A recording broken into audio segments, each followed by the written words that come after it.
how to see and delete all your sent friend requests on Facebook. So if you want to see all of your sent friend requests and if you want to delete them, then what you have to do is, first of all, you have to open up your Facebook application.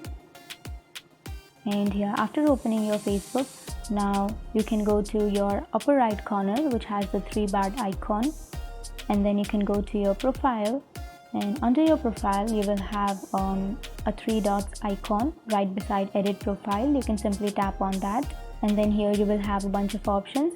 Simply go to activity log, and under that you can scroll down, and here you will have connections. Tap on connections and then tap on manage friends, and here you will have all of your friend request history.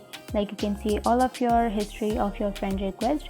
And if you go to the upper left corner and simply tap on filters, and under filters you can go to categories, and from here you can see your friends or your removed friends or friend request received or send friend request. So you can simply go to send friend request, and I don't have any sent friend request, but if you have sent any friend request, then you will have them here, and you can simply delete that from this tab. So that's it.